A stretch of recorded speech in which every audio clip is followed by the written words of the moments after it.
kita bersihkan dengan pel lantai, tapi kalau di laboratorium ataupun di rumah sakit tentu berbeda, ya, sehingga penyediaan split kit ini harus wajib ada di masing-masing ruangan.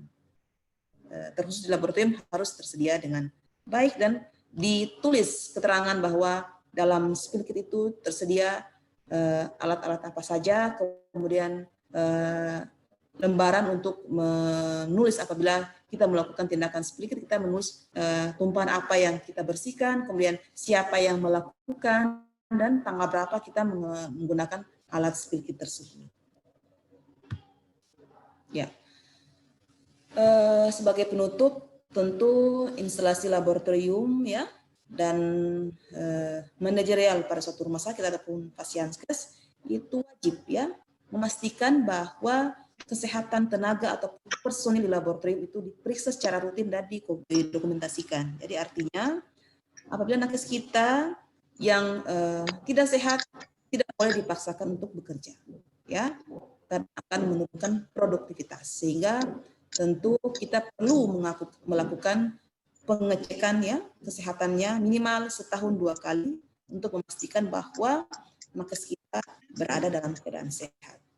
Kemudian tentu di era pandemi ini tadi yang sudah disampaikan Pak Widodo bahwa tenaga laboratorium bukan menjadi kewajiban untuk melakukan pengambilan swab, tetapi kita bersama-sama bertanggung jawab dalam pengabdian ini untuk segera memberikan pelayanan kepada masyarakat dan membantu pemerintah untuk segera menangani wabah ini, sehingga dengan begitu mudah-mudahan wabah ini segera berakhir dan kita kembali aktivitas seperti sedia kala ya, dengan kemungkinan kita bisa belajar lagi, mengupdate lagi ilmu kita sehingga kita tetap dalam melaksanakan tugas-tugas kita di era pandemi maupun setelah era pandemi. Insya Allah setelah selesai kita bisa mengabdikan diri kita. Ya, jadi mungkin itu saja yang bisa saya sampaikan. Mohon maaf apabila ada kurang dalam pemberian materi ini. Saya mohon maaf jika sekiranya ada salah, saya mohon maaf dan mengucapkan terima kasih kepada teman-teman yang sudah sempat hadir dalam kegiatan webinar kali ini. Akhir kata, alhamdulillah rabbil alamin, wassalamualaikum warahmatullahi wabarakatuh. Waalaikumsalam warahmatullahi wabarakatuh.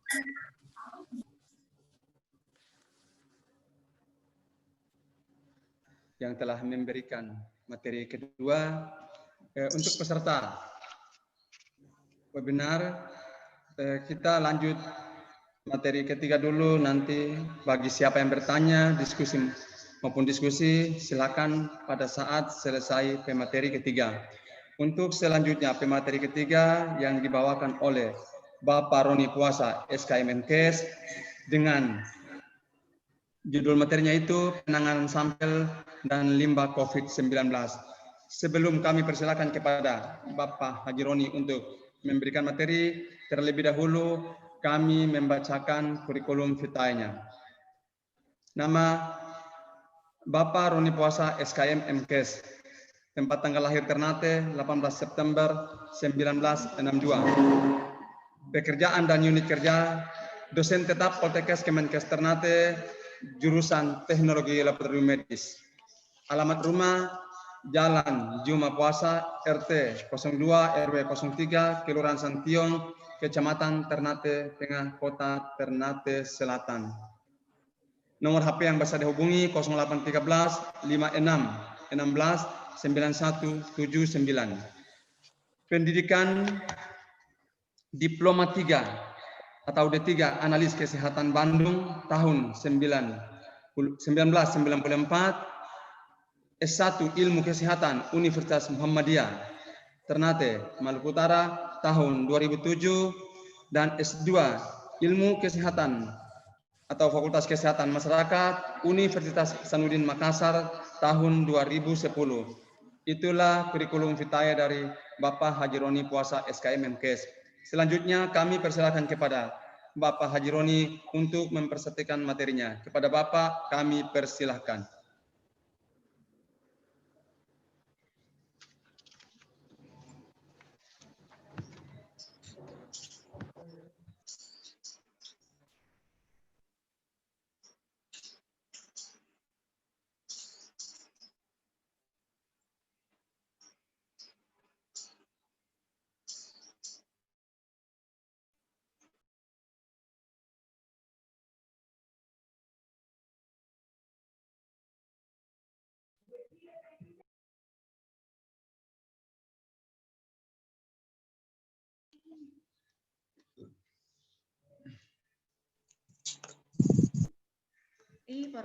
Terima kasih Pak Mehmet selaku moderator. Assalamualaikum warahmatullahi wabarakatuh.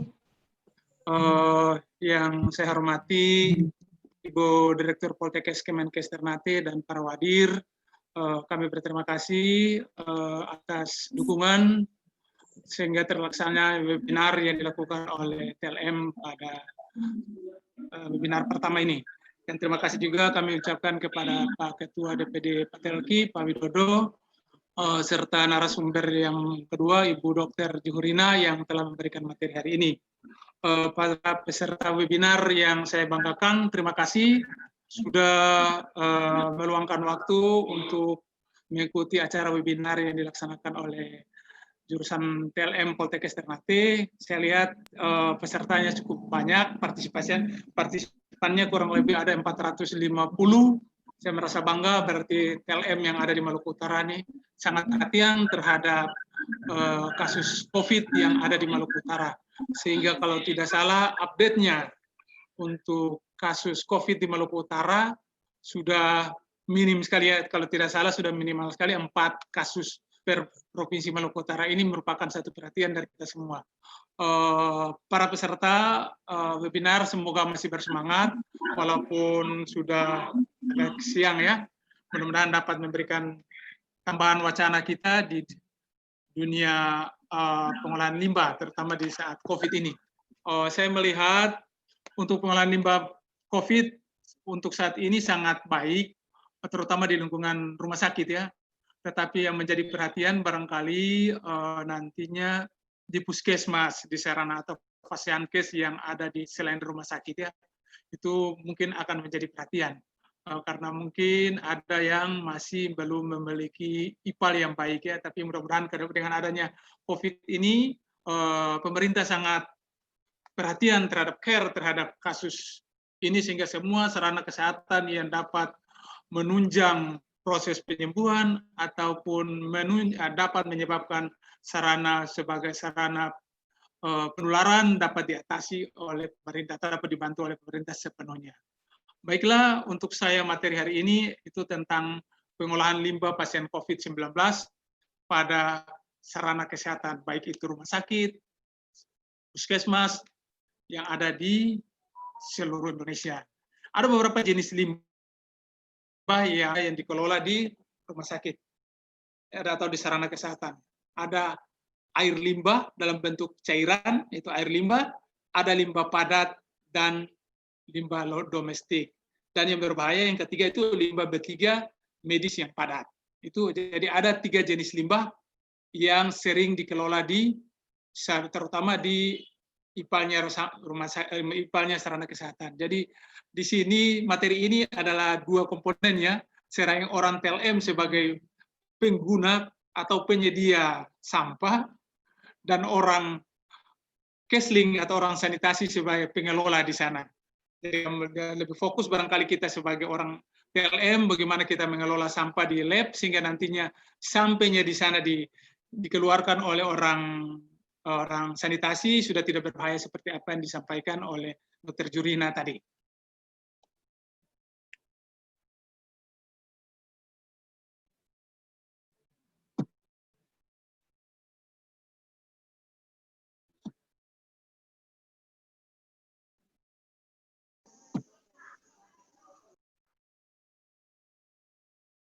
Ya, kita berbicara tentang limbah yang terbentuk dalam cairan atau air limbah.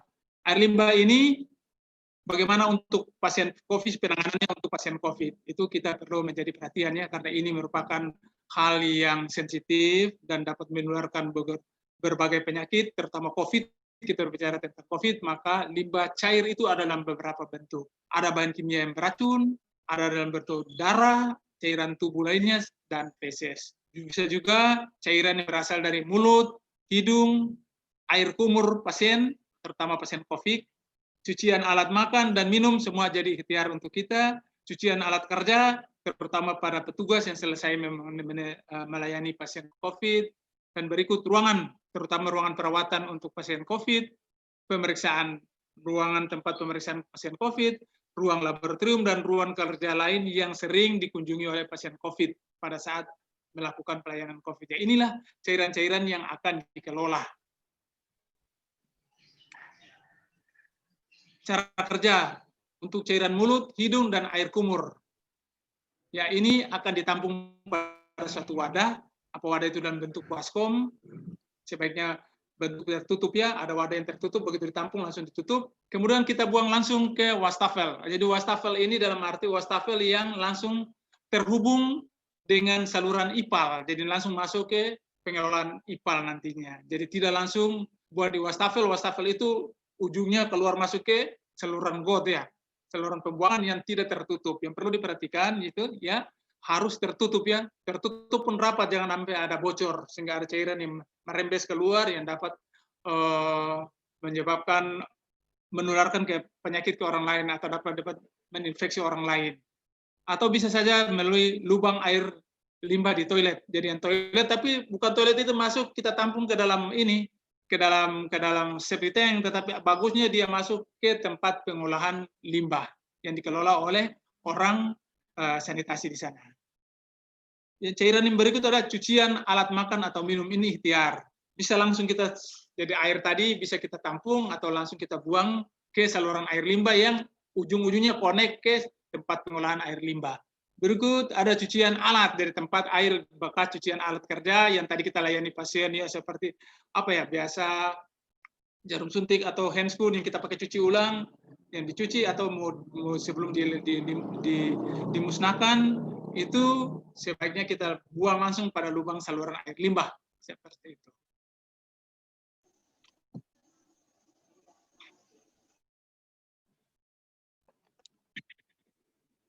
Ya, di sini dari tadi dalam proses pembuangan itu kita harus harus ada perhatian kita, itu harus menjadi ini yang satu harapan kita, perhatian kita terhadap pembuangan itu. Jadi pipa pembuangan, jadi yang tadi sudah saya jelaskan bahwa pipa pembuangan harus tertutup, jangan sampai ada yang bocor sehingga dia merembes keluar dapat menyebabkan perembesan penyakit ke lingkungan sekitar tempat pembuangan limbah. Jadi saya harapkan nantinya ini yang saya khawatirkan di puskesmas ya, mudah-mudahan, tapi di puskesmas kalau di Kota Ternate saya lihat sudah lumayan untuk penanganan air limbahnya, karena seperti puskesmas Kalumpang dan diabetes center salah satu contoh ya, mereka itu sudah ada IPAL di sana, jadi pengolahannya sudah bagus. Jadi jangan sampai kita tangani pasien COVID-19 langsung kita buang sembarangan. Aliran semua titik harus lancar, artinya kalau kita dari wastafel masuk ke saluran IPAL juga harus lancar, jangan begitu juga dari kloset tadi, jangan sampai ada sumbatan ini dapat bisa menyebabkan karatan, bisa rusak, ada bocor masuk, ada bocor cairan itu keluar. Pemeriksaan instalasi untuk instalasi pembuangan harus dilakukan tiap hari, itu untuk menjamin bahwa pembuangan kita ini tidak tercemar ke lingkungan, sehingga orang di sekitar situ, baik itu pasien, masyarakat umum, tidak mendapat penularan melalui air buangan kita.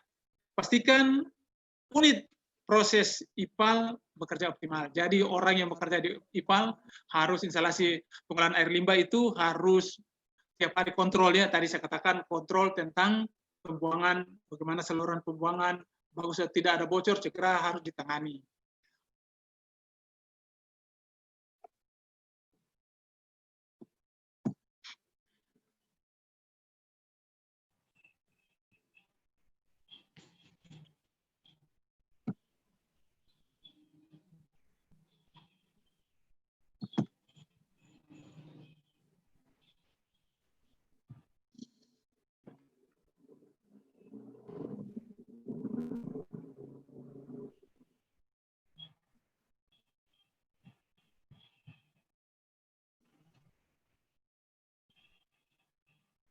proses pada instalasi yang terjadi di dalam instalasi pengolahan air limbah itu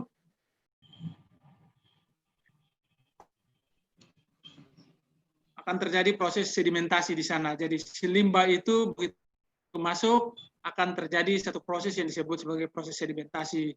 Sedimentasi itu akhirnya nanti bahan buangan itu akan diolah lagi sehingga nanti keluar lagi sudah tidak, kemudian lumpur itu akan dikelola. Kemudian didesinfeksi dengan klorin yang tadi sudah disampaikan oleh dokter, sedikit yang disinggung oleh dokter, ada desinfektan yang bisa digunakan, yaitu kita bisa menggunakan klorin ya. Di sana sudah orang kelola, akan dikelola oleh orang sanitasi, orang pengelola air limbah itu untuk mendesinfeksi zat-zat yang masuk ke situ dengan proses. Kemudian air kontak dengan air tersebut akan dibuang dengan kontak ke udara, tetapi air itu sudah dalam keadaan bersih. Dibuang keluar sudah di dalam badan air, di dalam tanah itu sudah dalam bentuk yang bersih. Lumpur dari proses IPAL yang kering bisa dibakar ya, atau dimasuk ke dalam insinerator. Atau memang tadi sudah dijelaskan oleh disinggung sedikit oleh Dr. Jurina, maka dikirim ke pengelola. Dengan tiga, apabila kita sudah melakukan kerjasama dengan mereka bisa. Tapi di sana pun harus kita catat. Semua barang yang keluar kita catat dan apa hasilnya harus dicatat. Unit proses desinfeksi itu harus menggunakan pengukuran buangan sisa. Jadi bahan-bahan yang sudah dilakukan, bahan sisa itu harus diukur lagi oleh orang IPAL itu, pengelola IPAL. Jadi sini yang bekerja adalah orang-orang sanitasi.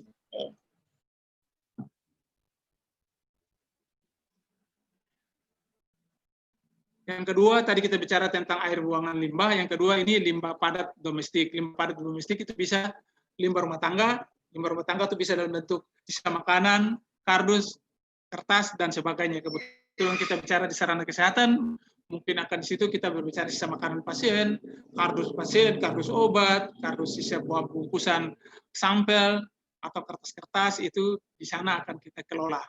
Limbah padat khusus, bisa masker, sarung tangan, bisa tisu, ya ini bekas-bekas ya, yang disebut tisu yang bekas mungkin dipakai melayani sampel pasien. Kita sana kalau orang TLM itu membersihkan tisu untuk pembersihan cairan-cairan yang mungkin bisa digunakan dengan tisu, digunakan tisu. Atau mungkin kain yang mengandung cairan, atau bisa saja droplet hidung, jadi kain yang tadi mengandung cairan jadi dari pasien, atau bisa droplet dari pasien, itu kita harus kita simpan pada tempat khusus, yaitu perlakuan seperti limbah. Jadi nanti kita simpan, kita tutup, kita masukkan dalam plastik. Kalau bisa plastik itu diberi warna, plastik dengan warna-warni, sehingga kita bisa mengetahui, oh ini zat organik, kalau ini karena bahan rumah tangga, ini kita kasih masuk di zat organik saja. Ada anorganik, kita kasih masuk ke zat anorganik. Seperti itu.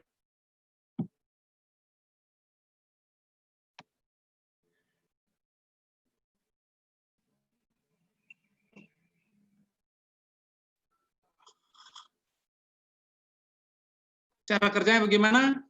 Siapkan 3 wadah ini, tadi saya bilang, sudah sampaikan. Ya, ada jasa untuk organik, ada anorganik, ada limbah padat khusus. Ya, limbah padat khusus tadi bisa saja sarung tangan, ya, masker bekas, semua bisa kita masukkan ke sini. Pengumpulan sampah, bila volume sudah 3/4 daripada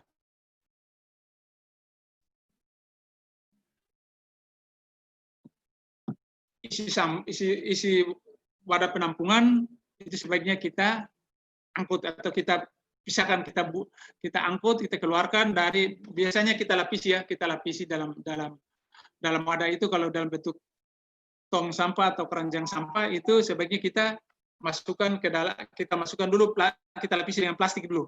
Plastik, kemudian volumenya sudah 3/4, segera kita 3/4 dari isi volume itu, isi wadah ini, tong sampah atau keranjang sampah atau plastik, maka segera kita angkut.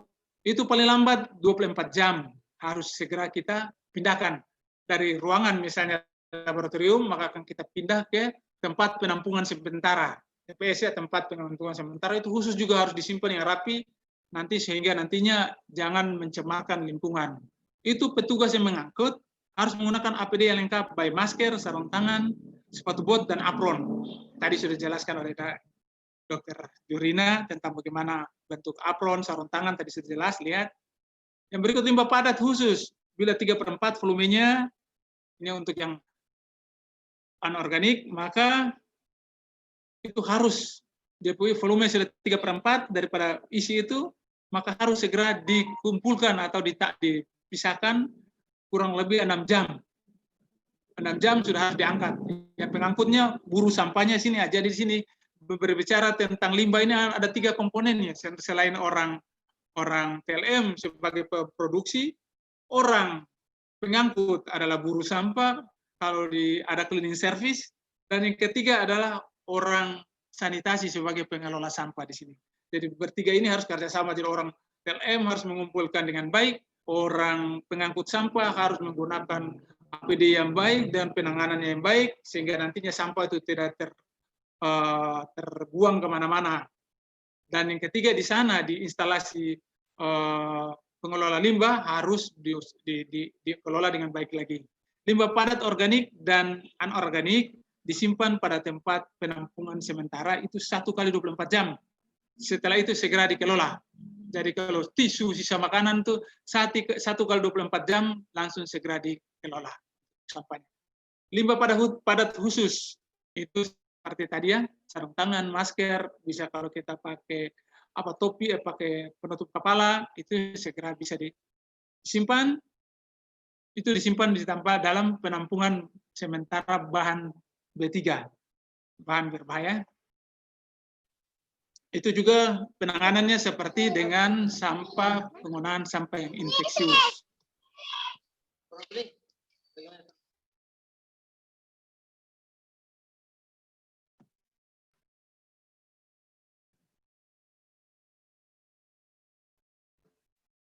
Ya, petugas setelah melakukan kegiatan pengangkutan sampah atau pengumpulan sampah, wajib membersihkan badan dengan cara cuci tangan dengan sabun atau kalau bisa mandi menggunakan air yang mengalir. APD yang dipakai oleh petugas tadi sudah dijelaskan oleh Dr. Jul. Saya kembali mengingatkan bahwa bisa menggunakan Google, menggunakan bot, apron yang tadi apabila terbuat dari bahan yang bisa dicuci, maka segera didesinfeksi dia. Kalau tidak bisa disinfeksi habis kita buang. Masker, sarung tangan bisa langsung dibuang. APD ya. Tempat penyimpanan sementara TPS limbah padat domestik harus didesinfeksi. Jadi tempat lokasi itu, lokasi kalau memang dia dalam bentuk satu ruangan, maka harus setiap hari kita bersihkan. Menghindari jangan sampai kalau ada sampah kita tidak bersihkan, maka sampah itu akan bukan menyebar secara langsung, tapi akan dibawa oleh binatang-binatang tertentu yang dapat menginfeksi orang lain atau menularkan ke orang lain.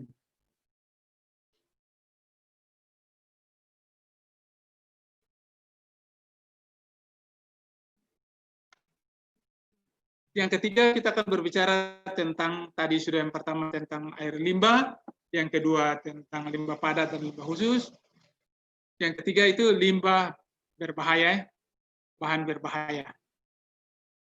Yang itu bisa dalam bentuk, jadi yang disebut dengan limbah itu adalah sisa-sisa hasil kegiatan dari pasien COVID-19 di sarana kesehatan, itu kita kategorikan sebagai bahan-bahan yang infeksius, sehingga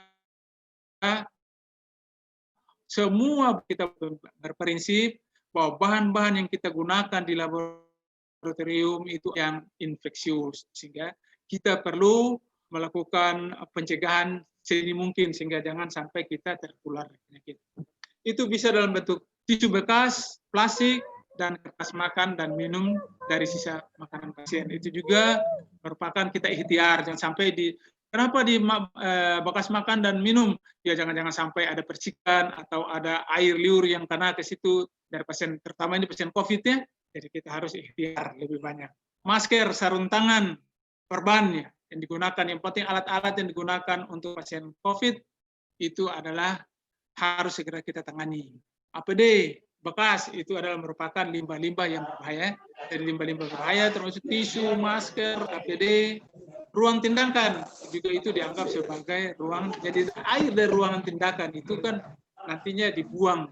Jadi kita harus menganggap itu bahan berbahaya yang ada di lingkungan situ, lingkungan tempat pelayanan pasien COVID. Bagaimana cara kerja?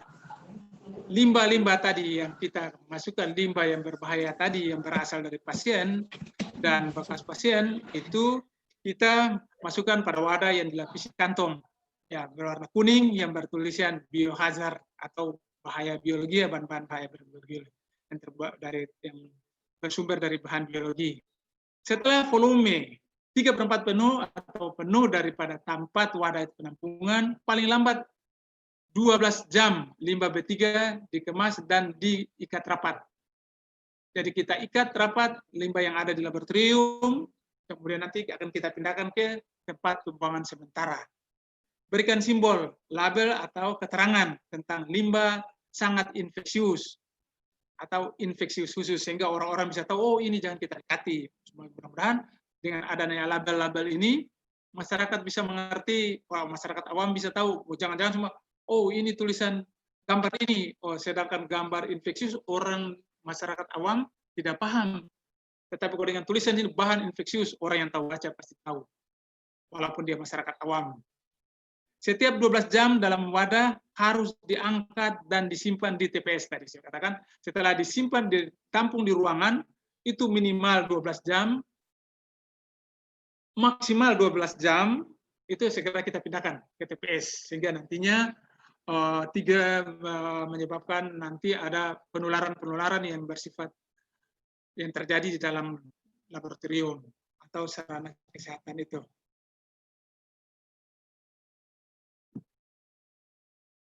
Cara kerja yang berikut, setelah limbah itu ditutup, diikat rapat, kemasan limbah COVID-19 yang telah diikat disemprot dengan desinfektan. Desinfektan yang digunakan ya bisa menggunakan klorin ya tadi, desinfektan itu bisa digunakan klorin karena klorin mudah didapat. Klorin sudah dijelaskan tadi bahwa klorin ini dapat, desinfektan ini dapat membunuh, kalau golongan bakteri itu kalau untuk E. coli saja itu kurang lebih 1 menit dia sudah bisa mematikan. Kalau golongan virus seperti virus hepatitis itu dia bisa membunuh kurang lebih 15 menit. 15-16 menit. Sedangkan kalau golongan parasit itu kurang lebih 45 menit dia dapat membunuh kuman. Jadi akan memindahkan ke pengelola, disinfeksi lagi dengan klorin 0,5. Jadi kalau kita tadi dari awal dari ruangan, kita pindahkan ke tempat penampungan sudah dalam bentuk terikat, kemudian kita desinfeksi atau kita berikan desinfektan kepada bungkusan itu atau wadah itu, kemudian kita simpan paling lama 12 jam, kemudian kita kalau mau kelola, kita kelola sendiri, kalau tidak kita bawa ke pihak ketiga yang akan mengelola, itu pun kita sudah memberikan klorin mencegah, jangan sampai ada penularan rembesan-rembesan daripada bahan-bahan yang kita tampung tadi. Apalagi ini bahan berbahaya ya, B3. Pengangkutan, angkutan harus angkutan khusus. Kalau di Ternate mungkin ada mobil biozat ya, dia angkut khusus, nah akan dibawa ke tempat penampungan yang sudah ada di sana insinerator yang disediakan oleh pemerintah Kota Ternate. Belum dikelola, maka bisa disimpan di freezer, tapi khusus ya, tidak mungkin khusus yang itu di tempat penampungan sementara. Kalau memiliki freezer kita simpan dengan suhu minus kurang dari 0 derajat Celcius.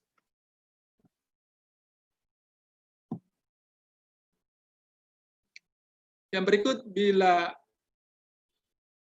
melakukan desinfeksi, ya tadi saya katakan harus seluruhnya. Jadi kalau di ruangan, seluruh ruangan harus didesinfeksi. Jadi ruangan bukan semua bahan tadi sudah didesinfeksi, kemudian wadah pembungkusnya sudah didesinfeksi, kemudian ruangan pun harus didesinfeksi minimal 1 hari sekali, itu minimal. Jadi paling kurang 1 hari 1 kali orang harus bersihkan tempat penampungan sementara daripada limbah-limbah ini. Fasilitas kesehatan baik itu puskesmas, rumah sakit yang memiliki insinerator dapat melakukan pembakaran dan ampas atau residu dikemas dalam wadah yang kuat, kemudian dikuburkan. Itu wilayahnya orang sanitasi, tapi itulah proses-proses yang kita ketahui. Jadi kalau kita tampung, kemudian sana nanti diangkut ke tempat pengolahan. Di sana pengolahan itu bisa menggunakan insinerator atau menggunakan zat tertentu atau menggunakan gelombang mikro untuk menghancurkan sampah, kemudian itu residunya harus dikemas juga, kemudian dikuburkan. Itu sudah diatur dalam peraturan Menteri Lingkungan Hidup dan Kehutanan. Itu diatur seperti itu. Jadi pengolahan untuk limbah berbahaya, limbah B3 itu setelah dikelola, residunya harus dikuburkan. Fasilitas yang tidak memiliki insinerator atau tidak memiliki sarana lain seperti menggunakan gelombang mikro untuk menghancurkan, residu dapat dikuburkan. Ada aturan juga, itu diatur dalam Kepmen Lingkungan Hidup ya dan Kehutanan. Limbah yang sifatnya yang sudah didesinfeksi yang berbasis klor harus segera ini bisa lakukan dengan desinfeksi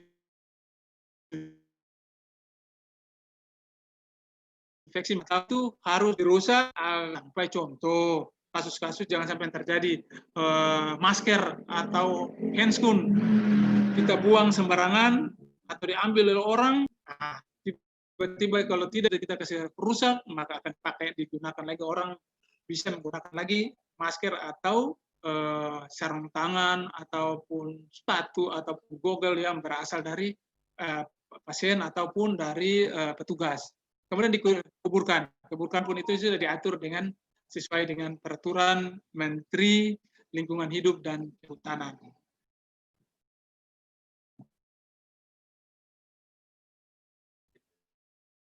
Limbah medis ini perlu diperhatikan, limbah medis yang padat yang dimasukkan ke dalam plastik itu harus dihancurkan ya. Tadi saya sampaikan bahwa limbah medis yang bentuk padat itu harus dihancurkan sehingga nanti jangan disalahgunakan.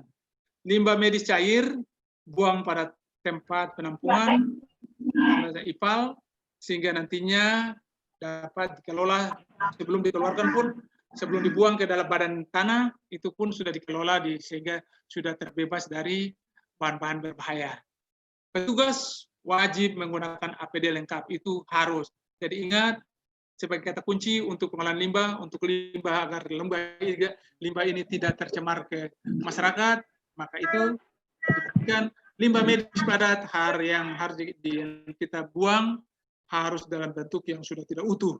Kemudian dimasukkan ke dalam wadah, terutama plastik yang terbungkus rapi, kemudian disinfektan dia memberikan disinfektan, kemudian disimpan dengan baik.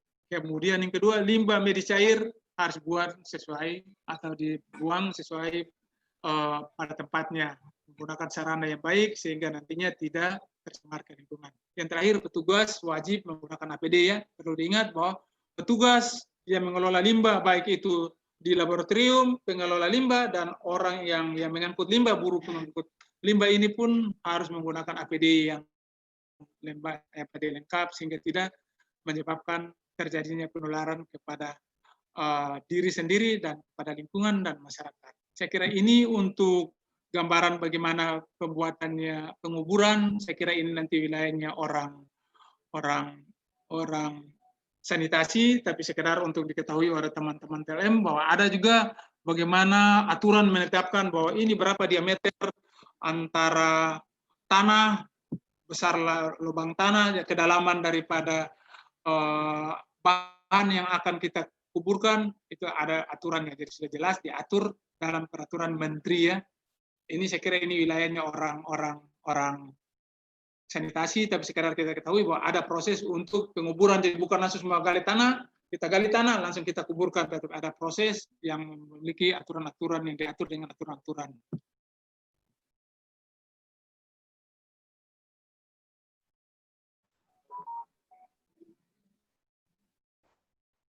Ini pengolahan limbah.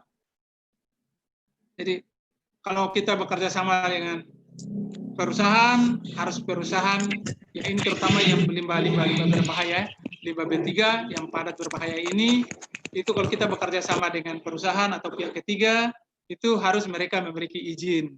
Ya, kalau kita bekerja sama, maka itu memiliki izin, harus ada perjanjian-perjanjian ya.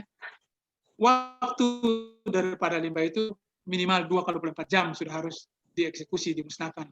Volume limbah dicatat. Kalau jadi yang perusahaan itu dia harus mencatat kalau dia terima dari orang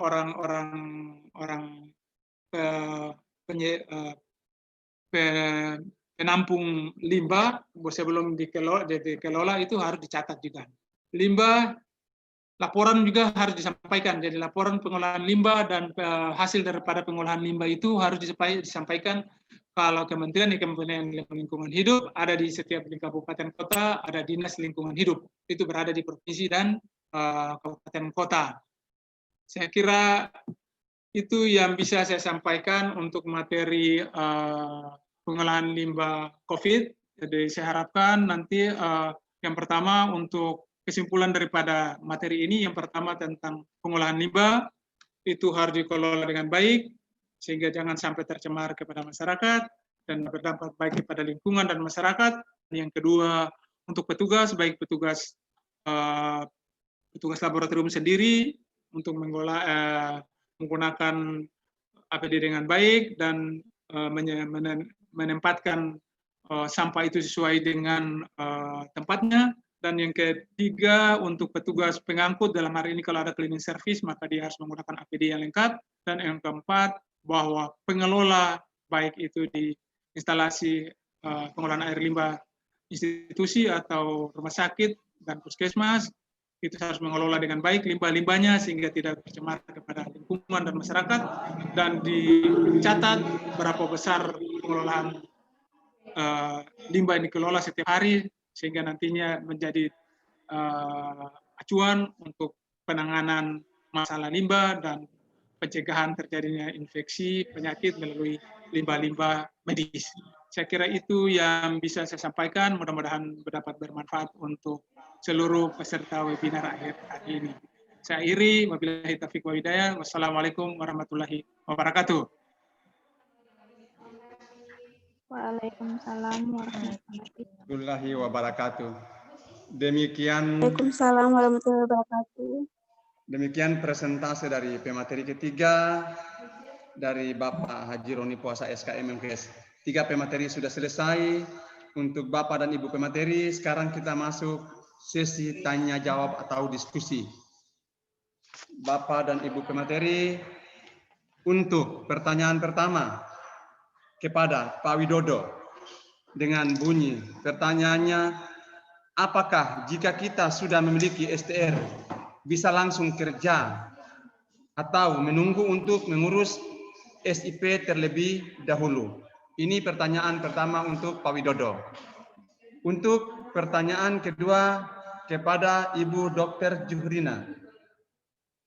Bagaimana standar menjaga kebersihan lab di area pandemi COVID ini? Seperti untuk pencucian dan kebersihan lantai dan meja, juga manusianya. Ini dari pertanyaan dari Hanif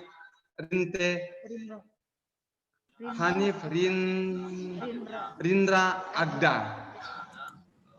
Sedangkan untuk pertanyaan kedua untuk Pak Widodo lagi, dari Pak Agus Sudrajat. Untuk ATLM yang bekerja di instansi pendidikan, apakah wajib mempunyai STR? Jadi untuk Pak Widodo sudah 2 pertanyaan. Untuk pertanyaan berikut kepada Pak Haji Roni. Pertanyaannya dari Johan Suhari. Untuk limbah cair sebelum dibuang, apakah harus ditambahkan cairan desinfektan? Perbandingannya berapa? Banding berapa? Itu untuk Pak Haji Roni. Terus yang berikut lagi untuk masih Hadi Suryono, untuk Pak Roni lagi. Bagaimana cara penanganan limbah jaringan tubuh sisa pasien laboratorium untuk PA-nya atau sisa operasi pasien? Jadi jaringan PA-nya bagaimana cara penanganannya? Terus cara penanganannya itu terdiri dari cara penyimpanan sebelum pemusnahan, terus cara pengangkutan sampai ke insenerator. Masih lanjut pertanyaan untuk Pak Roni lagi. Jadi Pak Widodo 2, Dr. Juhrina 1, dan Pak Haji Roni ada 4. Dari Devi Yuliarsi. Permen LHK nomor dan tahun berapa yang mengatur tentang limbah. Demikian 6 pertanyaan dari peserta, 2 untuk Pak Widodo, 4 untuk Pak Roni, dan 1 untuk Dr. Juhrina. Terima kasih, silakan menjawab. Kami sampaikan yang pertama itu jawaban dari Pak Widodo. Terima kasih. Baik, terima kasih Bapak Moderator yang saya hormati. Terima kasih untuk penanya tadi. Jadi pertanyaan yang pertama terkait dengan apakah ATLM yang sudah punya STR itu bisa langsung bekerja, apa menunggu ada SIP.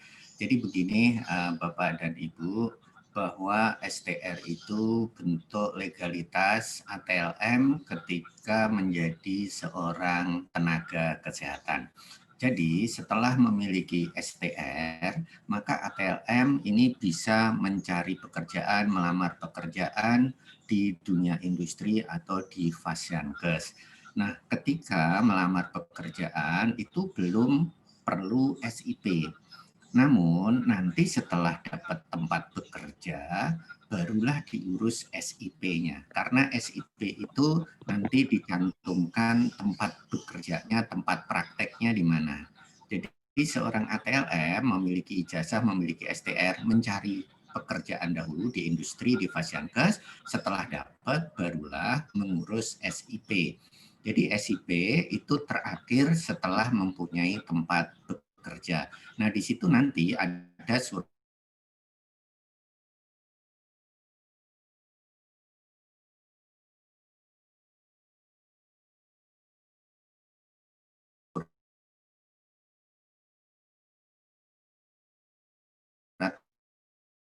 pengantar cabang DPC Patelki setempat itu ada rekomendasi ini benar ATLM anggota profesi, lalu direkomendasikan untuk memperoleh SIP dari pemerintah daerah, kabupaten atau kota madya.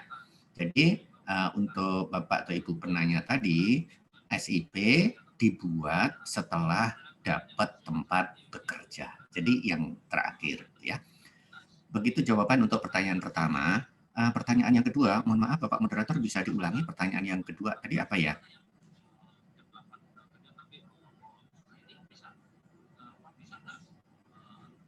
Halo Bapak Moderator, bisa dibantu pertanyaan yang kedua?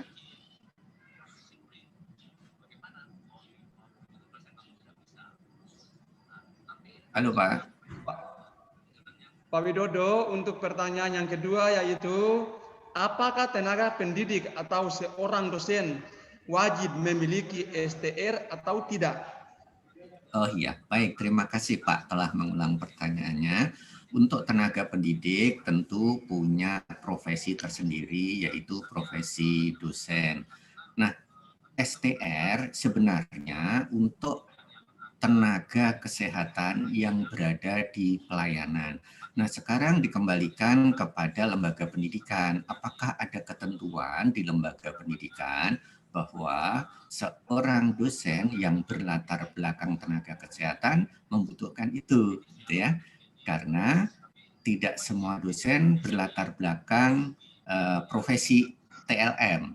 Jadi di dalam ketentuan regulasi Permenkes 83 tahun 19 bahwa yang bisa memperoleh STR itu adalah mereka yang mempunyai latar belakang pendidikan, mempunyai ijazah kalau untuk STR TLM ya D3 atau diploma 4.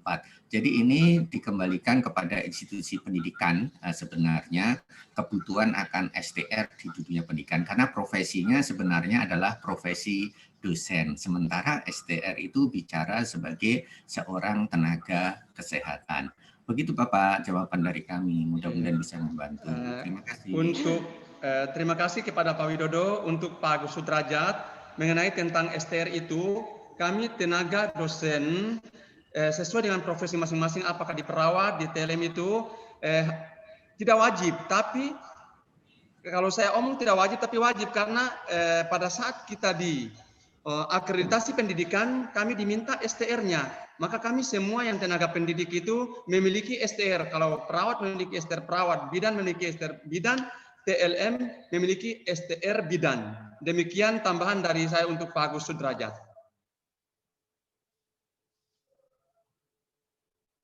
Selanjutnya kepada Dr. Juhrina, apakah bisa menjawab pertanyaan dari peserta webinar? Ya, terima kasih Bapak Moderator. Yang saya tangkap dari pertanyaannya tadi yaitu bagaimana standar melakukan kebersihan di laboratorium dan begitu juga dengan nakesnya ya, seperti itu ya Pak? Iya dokter. Ya, baik. Tentu yang pertama suatu laboratorium ataupun rumah sakit harus memiliki standar prosedur operasional tersendiri yang diatur di dalam lingkup laboratoriumnya, termuat di dalamnya bagaimana kita melakukan standar kebersihan dalam suatu pekerjaan ataupun analitik. Artinya tentu prosedur yang kita harus terapkan bagaimana kita akan melakukan dekontaminasi ataupun disinfektan di ruangan tersebut. Contohnya kami di Rumah Sakit Tidore tentu setiap setelah selesai pengerjaan satu sampel ataupun setelah pasien kita layani di ruangan sampel tentu kita lakukan penyemprotan. Apalagi di era pandemi ini kita harus mengadaptasi ataupun beradaptasi dengan kebiasaan baru ya, sehingga saya katakan sekali lagi bahwa semua pasien yang datang ke laboratorium kita menganggap terinfeksius. Dengan begitu kita akan diprotek terhadap diri dan maupun lingkungan tempat kita kerja. Sehingga perlu adanya disinfektan di setiap ruangan ya apabila telah melakukan pengerjaan sampel baik itu pada spesimen cairan tubuh lainnya seperti darah, feses, putu maupun urin dan lainnya. Ya, kemudian tentu itu diatur semua dalam SOP sehingga kita bekerja ada standar-standar tertentu yang harus kita ikuti. Kemudian untuk nakesnya sendiri, tentu sebaiknya memang untuk nakes yang bekerja di laboratorium pada saat dia datang dia akan mengganti bajunya ya dengan pakaian laboratorium ya. Setelah itu dia akan menggunakan APD. Nah, setelah pengerjaan dan sudah waktunya selesai dan dia harus kembali ke rumah, sebelum dia pulang tentu dia harus mandi terlebih dahulu, kemudian mengganti pakaian ke rumahnya, sehingga dia tidak akan membawa ya istilahnya kalau oleh-oleh ya oleh-oleh yang baik, tapi ini oleh-oleh yang justru akan membuat orang rumah, sehingga perlu adanya kewaspadaan diri tentu dengan harus mandi dulu ya sebelum kita pulang ke rumah, kemudian ganti pakaian bersih, tangan, dan kemudian kita akan pulang ke rumah kita. Sehingga dengan begitu kita meminimal terjadinya penularan akibat virus ataupun bakteri ya ataupun kuman lainnya yang kita dapat di laboratorium. Mungkin itu yang bisa saya jawab. Di lingkungan hidup. Demikian jawaban dari Dr. Juhrina. Kepada penanya sudah paham atau belum? Pak Hanif?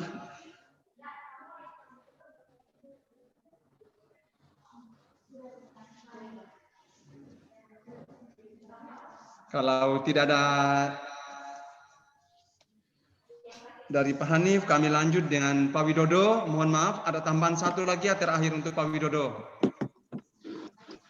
Assalamualaikum Pak Widodo. Waalaikumsalam Pak. Pak Widodo, ada masih satu pertanyaan untuk Pak Widodo, ini dari YouTube, ini untuk Pak Widodo. Jadi mengenai STR maupun SIP tadi, ini ada tenaga ATLM yang bekerja di Dinas Lingkungan Hidup. Jadi kita punya tenaga ATLM, orangnya bekerja di Dinas Lingkungan Hidup. Dia bertanya, apakah dia bekerja di Dinas Lingkungan Hidup ini harus dia membuat SIP lagi atau tidak? Ya, baik. Terima kasih Bapak pertanyaannya. Ini pertanyaan yang bagus karena beberapa rekan ATLM berada di bidang-bidang di luar Fasyankes di rumah sakit gitu ya.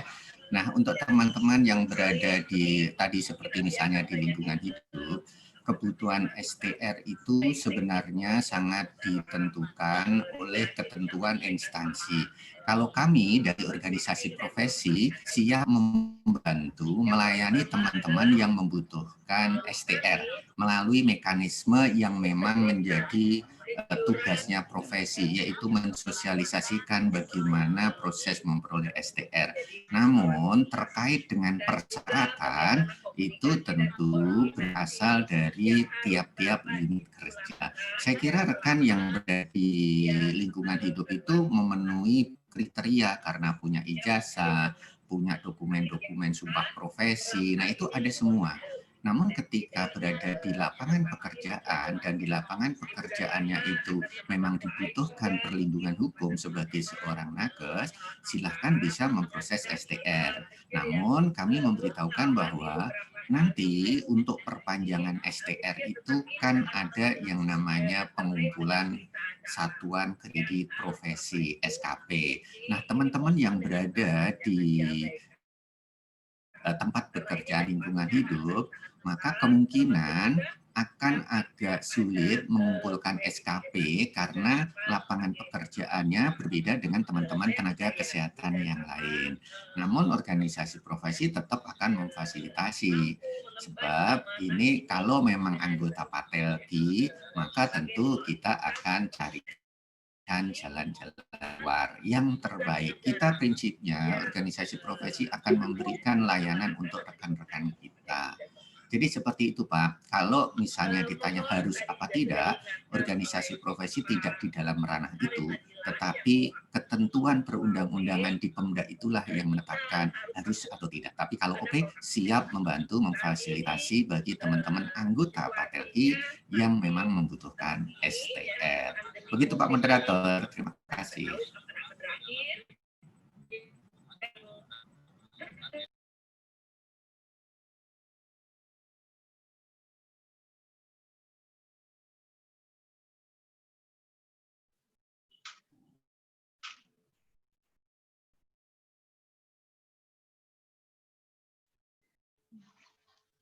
Terima kasih kepada Pak Widodo dan terima kasih kepada Siti Saleha yang sudah bertanya. Kami lanjutkan dengan pertanyaannya Pak Haji Roni. Pak Haji Roni, Assalamualaikum, silakan menjawab. Waalaikumsalam, terima kasih Pak Moderator, Pak Samad. Saya kira dari awal tadi apa yang saya sampaikan, yang terlibat di dalam penanganan limbah ini ada tiga komponen ya, selain orang TLM sebagai penyumbang atau memproduksi limbah, dan di sana ada orang pengangkut, dalam hari ini buruh pengangkut sampah, dan yang ketiga di sana ada orang sanitasi. Jadi ada tiga peran penting dalam pengelolaan sampah.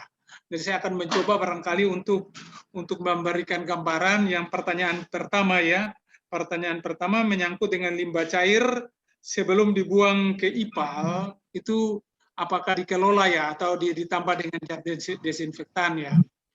Pengalaman yang terjadi di rumah sakit atau sarana kesehatan, kita bekerja karena cairan pasti dalam bentuk urin atau bentuk darah, serum ya, sisa seperti itu, atau cucian. Kalau cucian jelas langsung masuk ke, kalau kita cuci di wastafel langsung masuk ke, buang ke dalam wastafel langsung masuk ke IPAL. Nah, seperti itu. Tetapi yang bertanya, mungkin kalau sekarang darah ya, dan selama ini kalau darah atau serum itu, darah sudah dibentuk dalam bentuk serum dan plasma, itu kemungkinan ada yang langsung kita buang, tetapi yang rata-rata ini kita buang. Tapi kalau kita menganggap itu infeksius, ya bisa saja kita tambahkan dengan klorin. Klorin itu sesuai saja, kita sesuaikan, tidak ada ketentuan bahwa ini berapa mililiter, tapi kita sesuaikan. Jangan sampai, intinya jangan sampai juga zat ini menguap untuk kena ke kita nanti, atau begitu kita tambahkan dia lebih tumpah kena ke kita. Jadi intinya bahwa dia konsentrasinya kurang lebih 5% klorin untuk kita tambahkan sudah dapat membunuh si mikroorganisme itu. Jadi mikroorganisme tadi sudah saya jelaskan bahwa kalau dalam bentuk E. coli saja, kuman E. coli, kalau itu memang berasal dari ada tercemar dalam urin, maka itu secepatnya dia sudah mati. 1 menit juga sudah mati seperti itu. Itu pertanyaan yang pertama yang coba saya jawab ya. Yang kedua, bagaimana jaringan tubuh? Ya, untuk yang situ ya, jaringan. Untuk jaringan, saya kira jaringan pasti kita tampung, kita masukkan dulu ke wadah. Kemudian kalau kita berikan dia desinfektan, silakan. Kemudian kalau intinya kita harus kuburkan dia, itu ada aturan yang tadi saya sudah jelaskan. Menteri Lingkungan Hidup itu punya aturan berapa sih lebar daripada, jadi kita kuburkan, kalau bahan yang bersifat yang kaca itu kita buat tempat penguburannya itu beton. Jadi di dalam bisa kita hancurkan di dalam beton ya. Dengan kedalaman kurang lebih 2 meter. Jadi kita gali baru kita buat beton. Kalau untuk yang bahan kaca ya misalnya objek gelas, bisa pecahan tabung, itu kita masukkan ke situ. Sedangkan kalau untuk yang jaringan ini, kita masukkan, kita gali tanah juga yang sedalam kurang lebih 2 meter, masuk ke dalam dengan diameter lebarnya itu 1 meter, sehingga nantinya kita masukkan bahan jaringan ke dalam, kemudian kita tutup dengan tanah. Jadi kita masukkan kurang lebih 2 meter ke dalam. Seperti itu ya. Jadi itu untuk cara penyimpanannya. Kalau penyimpanan kita simpan di tempat yang tadi, tempat penampungan sementara, tetapi ingat bahwa kita amankan dulu, kita tutup dulu. Sebaiknya kita tutup rapat, kita anggap sebagai bahan infeksius, kemudian kita berikan desinfektan, jangan lebih kurang dari 24 jam, kita sudah kuburkan dia secepatnya. Kalau untuk bahan seperti itu ya, kalau bisa kita pisahkan. Kalau seperti itu, sebaiknya kita pisahkan antara jaringan dengan bahan-bahan B3 yang lain, sehingga nantinya cepat kita untuk kuburkan untuk jaringan yang dianggap dia cepat busuk, ya, atau cepat rusak nantinya. Itu untuk pertanyaan. Jadi pertanyaan yang kedua itu menyangkut dengan bagaimana jaringan tubuh dikelola sebelum dimusnahkan. Jadi seperti itu bisa kita tampung dulu. Tetapi ingat, saya sudah sampaikan tadi bahwa setiap bungkusannya itu kita berikan desinfektan, desinfeksi dia hingga jangan sampai tercemar ke lingkungan. Kemudian kita kuburkan, kurang lebih dari 24 jam kita sudah kubur. Jadi kuburnya itu dengan kedalaman kita gali tanah, kedalaman kurang lebih 2 meter, dengan diameter 1,8 meter, kemudian kita masukkan, kalau itu banyak, kemudian kita kubur. Seperti itu ya. Yang ketiga, untuk Peraturan Menteri tentang penanganan limbah B3 itu diatur dalam Peraturan Menteri Lingkungan Hidup dan Kehutanan nomor P56, Menteri LKH nomor 2012 tahun nomor LKH, Peraturan Menteri nomor 56, Menteri LHK, Menteri Lingkungan Hidup dan Kehutanan tahun 2015, itu mengatur tentang tata cara pengolahan limbah B3. Seperti itu saya kira dari 4 pertanyaan yang bisa saya jawab. Saya kembalikan ke moderator.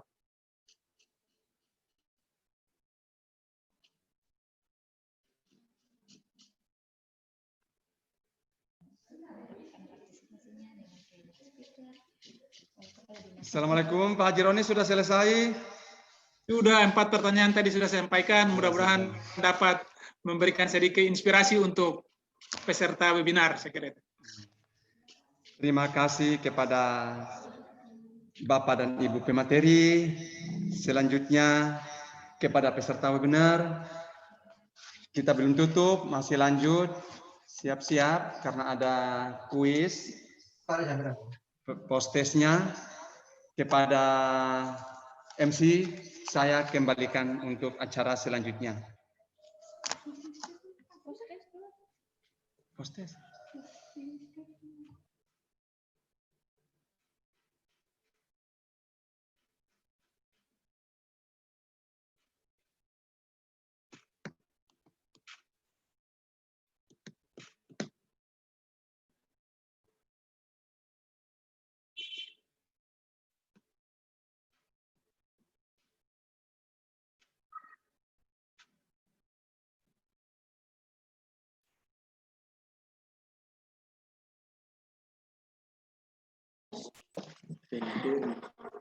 Baik Bapak Ibu para peserta webinar sekalian yang berbahagia, selanjutnya ada closing statement dari para pemateri.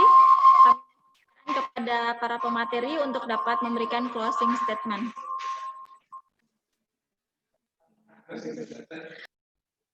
Kami persilakan untuk yang pertama kepada Bapak Widodo untuk dapat bersedia memberikan closing statement. Kepada Bapak kami persilahkan. Janganlah sampai 10 tahun itu diterampil terus atau 10 tahun. Baik, terima kasih Bu Ika. Untuk seluruh rekan-rekan peserta webinar, khususnya komunitas ATLM, tetap semangat untuk menjadi tenaga kesehatan yang ikhlas mengabdi, berbakti untuk bangsa dan negara. Tetap semangat dan jaga kesehatan selalu untuk kita semua. Terima kasih.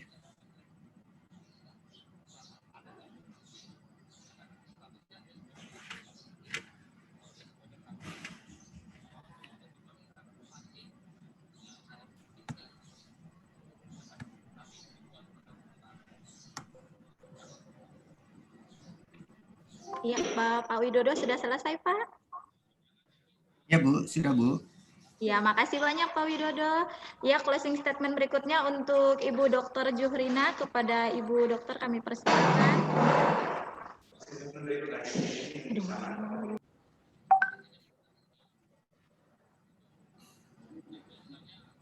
Ya,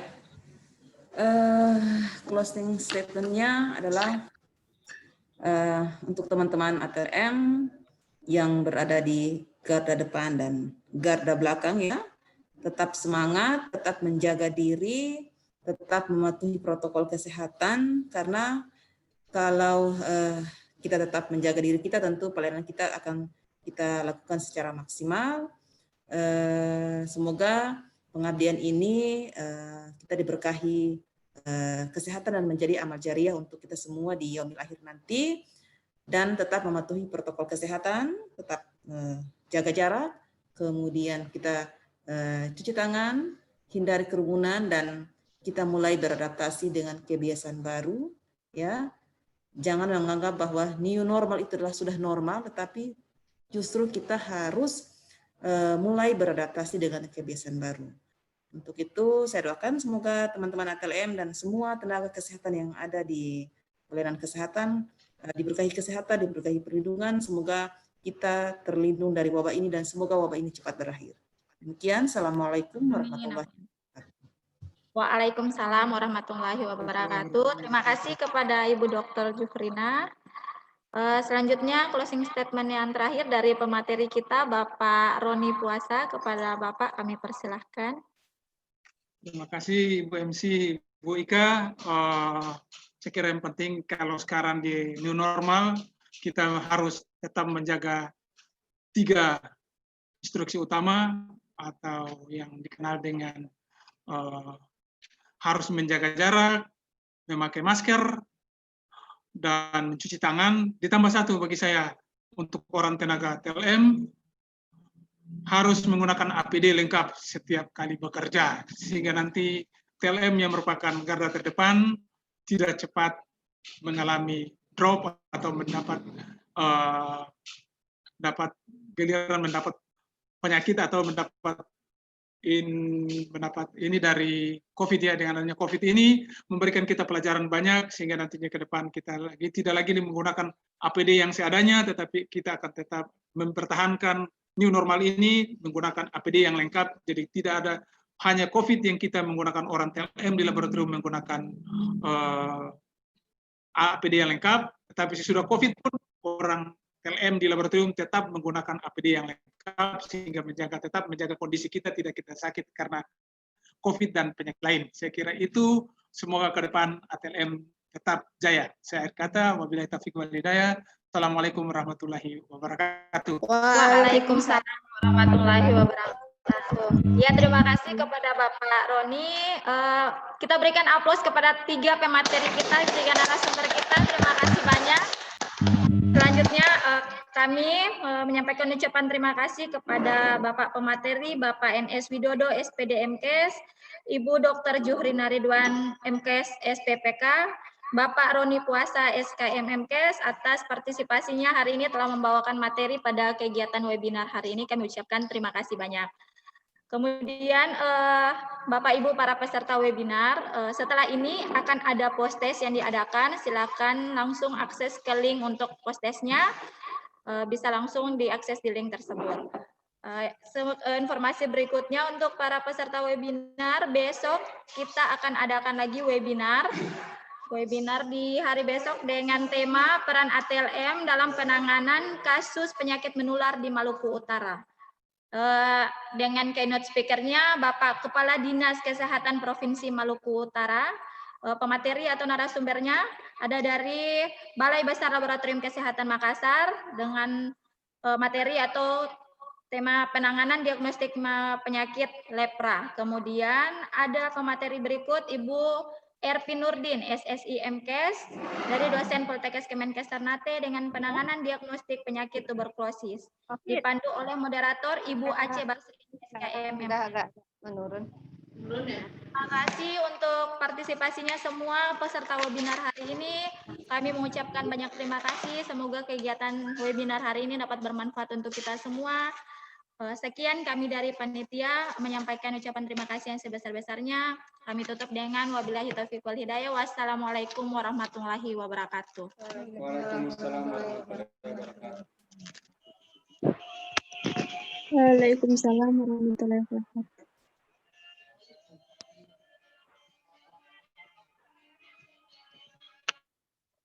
Paling di itunya kan di hitungan itu Pak ya.